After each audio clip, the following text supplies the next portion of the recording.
Hi, this is Zephaniah Francois, your emotional health advocate, and I am here advocating for you. If you're a person, I'm advocating for you. If you identify as a person, I'm advocating for you. Now, what am I advocating for? Love and our emotions, the voice of our emotions. Why am I advocating for this? Because I believe we are facing a worldwide identity crisis, broken identity, right? So why do I believe this? I believe that we no longer identify with God as far as what love looks like, as far as what love is relative to, as far as who love is relative to, right? And so we've confined love to our own, we've confined love to be relative to our experiences, our beliefs.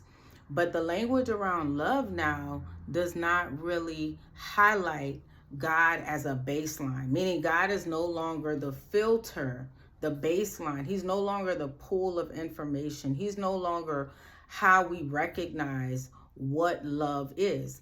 And the problem with that is, I don't know that we have the power that comes with love, right? I don't know that we're experiencing the power that comes with love. And why do I feel that way?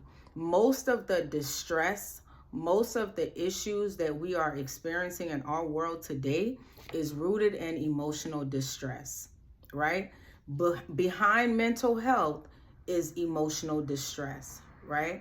So behind think about anything worldwide that is going on that is related to how a person is, and think about what that behavior, what that act looks like, right? I'm still searching for language around that.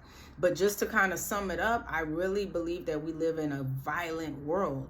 Now, this might be at different degrees, right? So it might not be like what happened in New Orleans the other day, if you are aware of that. It may not be, the latest gun violence. It may be something as subtle as how you're treating yourself, how you're treating your partner or your kids, how you feel about your peers, how you feel about the people that you work with. But in some degree, I believe that we now live in a more violent world. I believe that we are no longer suffering in silence. I believe the suffering is loud and clear. And so that's one of the reasons that has compelled me more to kind of showing up, because emotional health is very near and dear to me, because love is what saved me. Love continues to be the power, the voice, and the language that I use to engage my emotions. So in short, I really believe that love and our emotions, they need to go together. They absolutely need each other, right? And so that's what I define as a right relationship. The idea of understanding the power of connecting to love relative to God, because that now becomes a baseline. And so that's what I want to talk about today. I want to talk about identity. I want to talk about baseline. I want to talk about agreement relative to how our emotions have a voice, and relative to the problem I believe we are facing in our society as a whole and as individuals, me included. So I believe all of us are facing this on some degree. Why? We can just look in our lives.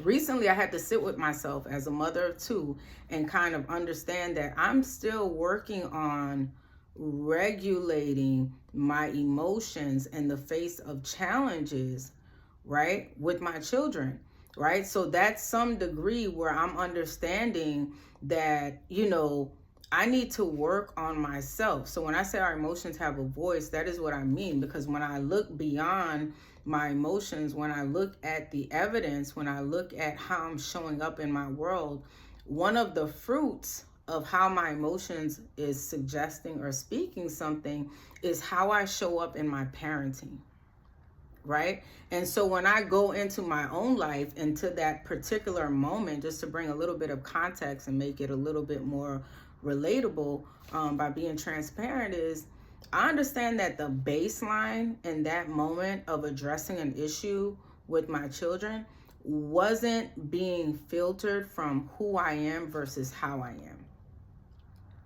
Right? So it was the idea of something that I said, and when I look back, I was like, wow, I wasn't in agreement with who I am and how I identify as a mother at that time, and I wasn't seizing the opportunity to even understand the voice of my emotions, where maybe silence in that moment would have served its purpose. But beyond that, I kind of left the situation kind of feeling a little uneasy, because I was thinking to myself, wow, did I navigate through that in the best way? So I did have a thought, right? So this is just an example of what I mean. But on a larger scale, when we look at the world, when we look at the news, anytime you hear someone committing some type of crime, some type of violence, right? We don't really connect that with how that person is and what led to that, right? And we don't even take into account. And when I say we don't, I'm not saying that this is not happening, because there's so many resources. I myself have a background in mental health. There are so many resources. There are so many interventions. But what I am highlighting and what I am wanting to put emphasis on is, I really, really want us to get back to the place as a society and a whole where we have a relative baseline that is constant, and we hold ourselves accountable to understanding that our emotions do have a voice and they want to be heard, right? And we want to become people that are no longer becoming our emotions, right? We're experiencing them and we're learning how to relate to them, right? In a right relationship, right? And we're not becoming the collateral, right? And we're not subjecting other people to how we feel. We're not subjecting other people to anything that's pulling us away from ourselves. So my mission is to really, really facilitate language around this, emotional health, really, really facilitate awareness where we recognize God is love and love is enough. And when we take personal responsibility for identifying and agreeing with God, then we can hold ourselves accountable. We can become aware. We can exercise our awareness and really, really see where we break that agreement, right? And so that we can go in our own lives and start making these adjustments. And it's not easy work, but when we understand that we already have the resources at hand that we're using, right, which is time, energy, effort, and awareness, we kind of can redirect and shift our focus where we're no longer feeling focused individuals, right? But we're solution-centered individuals, because we have a constant baseline that is functioning as a filter, right? And so however we identify, we still understand that we're responsible for knowing what filter am I operating from, right? That is how we become. So once you start to hear the voice of your emotions, you can see how they are showing up. Going back to the example that I gave, because I hear the voice of my emotions, right? I've now become aware. I'm an emotional being, and my emotions play a huge role in how I operate, right? So I may identify as a believer. I may identify as a child of God. Beyond that, I may identify as a woman. I may identify as an athlete. I may identify as a mother, just throwing different roles. But I understand that I'm only defined by one. My identity has to be rooted in a constant baseline, because for every other role that I identify with or in, I still get to pull from that baseline. I still get to maintain the integrity of the core values that I agree with, right? And so just to sum it up, the main takeaway here is identity. You know, how do you identify? That is a choice. We live in a world where, you know, we choose how we identify. That is empowering. You know, beyond being a human being and a person, you can choose if you want to identify, you know, within your gender, within your profession. How do you identify? You know, but beyond that identity, you want to have a baseline, meaning Baseline is where you have a pool of information, right? And that information is, we live in an information saturated world, right? So this is how we learn to set parameters, right? And take personal responsibility for what we're even subscribing to in any given moment. So when I say information, this is where you now discover what you value, right? It's kind of like going shopping. What you like, what you don't like, why you like it, how you like it, right? That is our values, right? And so these are the things we make agreement with, come into agreement with, or we break agreement with, make adjustments. But beyond that, we always want to understand a constant baseline that is always acting as a filter that gives us language and functions as the voice to engage our emotions, right? Because that's how we experience our reality. We don't know what we like, what we don't like, how we like it, right? When we've been violated, what is the first thing that is being, I don't want to say attacked, but what is the first thing that is being triggered? Your emotion. You know, from the sun coming up to the sun going down, to you going to sleep, to you feeling tired. However it is that you're feeling is a reflection of your emotion. But beyond that, just recognizing the voice, right? Being a person that can understand, this is how I am when I'm feeling sad. But what is the voice beyond that? Behind that? And what is the language around that? Right? So this is how we establish values. But it's important to have a baseline that is constant, right? And so because love, like now again, when I say we have broken agreement with love, this is the idea of making love relative to everyone, everything, unique to yourself, but not relative to God, because God is a constant, right? We can go into the word and see how he is, and we can understand his nature.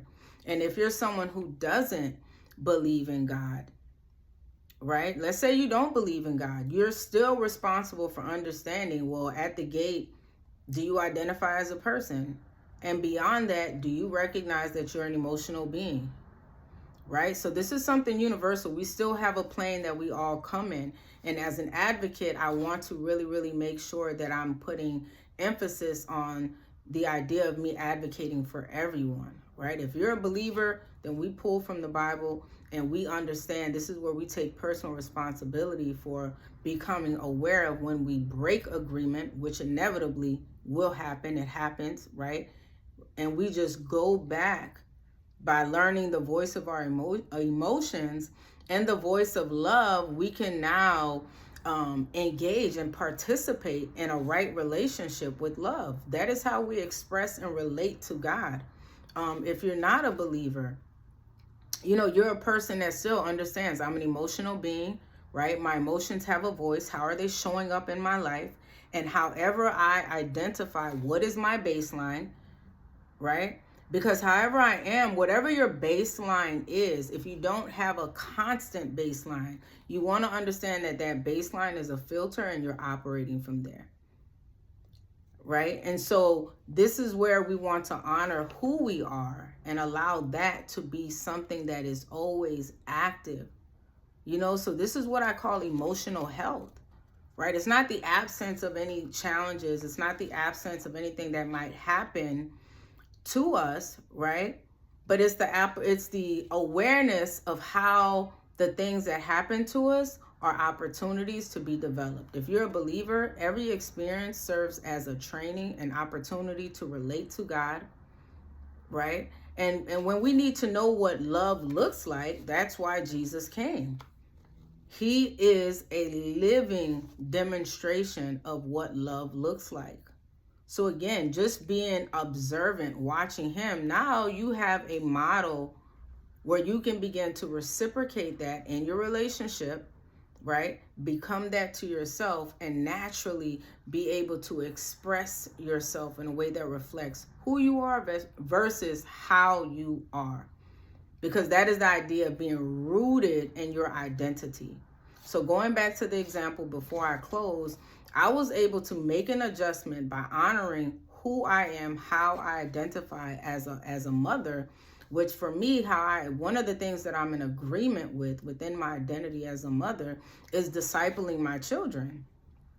So I have to hold myself accountable for how I am disciplining them, correcting them, and what that looks like. I have to be conscious and aware of how I'm operating when I do that. And that I'm not always doing that in the right way. So this is where I'm able to go back and make adjustments and have language around that, right? And have conversations with my kids when I do have to correct myself, right? And I can be transparent and say, hey, this didn't look the way that it should look. Now here's language around some things I want to work on within myself. And this is how I would like to address the issue, right? But doing that, we're using resources that are always active. So this is not easy work, but there is a way to do it. And that is what I'm advocating for. And that is what I'm here to support and facilitate. Ultimately, I would like to have workshops where I kind of expand on how to do this, how to maintain the integrity of your identity in an information saturated world. How do you remain whole, whether you're a believer, a Christian or not? I still want to be a voice that advocates for all people. So this would give you an opportunity to go in and explore your beliefs, right? And this would give you an opportunity to see how things are working for you, whatever you're in agreement with, how things are working for you. So the main takeaway here is identity, right? How do we establish that? We make a decision on how and what we identify with. Beyond that is agreement, right? So that is beyond your identity. You want to understand there are things within your identity that make you unique. Everyone is unique. I can identify as a woman, and the woman next to me may not agree with everything that I value, right, or attribute to being a woman. And that is okay, because we can still relate, we can still connect, and we can still identify, but we don't have to be in agreement with things that don't align for us, right? And that's important information, because a lot of times we face conflict, tension, just because we're not able to honor something we're not in agreement with, not understanding that we don't have to agree, right? And that's what maintains the integrity of our personhood. And now we give the person freedom that we're also abiding in, right? So the other thing was agreement, understanding identity and agreement work together. Identity and agreement work together. How you identify, what you're identifying with, right? And then the baseline, right, that functions as the agreement. What are the values? What are the beliefs? What is the information within your identity that you want to hold yourself accountable once you've explored and assessed and you understand, okay, I subscribe to this, right? Now, an example, as a believer, I agree with the word of God. Do I align with it all the time? Absolutely not. I'm so glad that I have Jesus, right? So, but that doesn't mean that I have to break agreement. I maintain the integrity of the agreement because it keeps me rooted in my identity. It allows me to have language to speak back to my emotions, right? It allows me to express myself to God, to myself, and to others versus becoming my emotions, right?